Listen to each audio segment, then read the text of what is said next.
আসসালামু আলাইকুম। এবার দেখো অন্যরকম গুণিতক।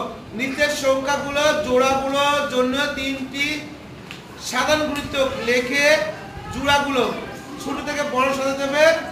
আবার সাধারণ গুণিতক লসাগু করা লাগবে। পৃষ্ঠা নম্বর তোমরা সবাই বের করো। 85 পৃষ্ঠা। একের না দুইয়ের কত নম্বর বলো তো? দুইয়ের প্রথম পর্যায়ে 1, তাহলে আছে হলো 3 আর 4। এই দুইটা সংখ্যা কি করা লাগবে? তিনটে করে গুণিতক লেখা লাগবে, তিনটি সাধারণ গুণিতক। তাহলে 3 এর সাধারণ গুণিতক লাগবে।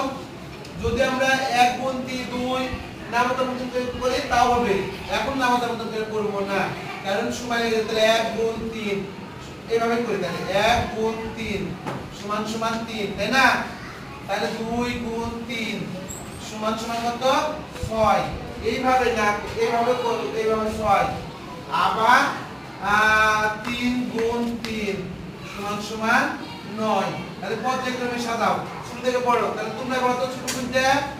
3, তারপর 9। এবার বলো, এবার 4 এর আবার করব। এইভাবে আর গুণ না করে তোমরা তো জেনে গেছো, তাই না? তাহলে শুধু লিখবো 4 কে 4 4 8 12 এভাবে লিখবো না, আবার গুণ করব। বলো গুণ করে দেখাবো। তাহলে 4 কে 4 4 দুগুণ 8 3 4 12। এবার সাজাও। তাহলে তোমরা বলো তো কি কি সাজাবো? 4 8 12।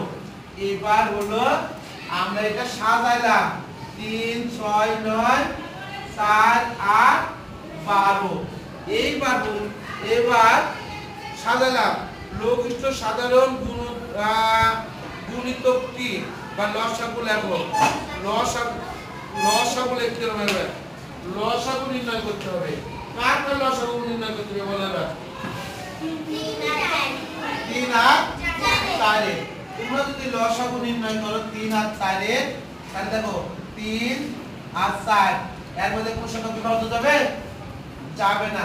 তাহলে 3 গুণ 4 সমান সমান 12। এটাই হলো অঙ্কের উত্তর। বুঝতে পেরেছো? সবাইকে অনেক অনেক ধন্যবাদ। সবাই ভালো থাকো, সুস্থ থাকো, এই কামনায় আমার এই লসাগুর অঙ্ক ক্লাস এখানে সমাপ্ত হয়েছে। আল্লাহ।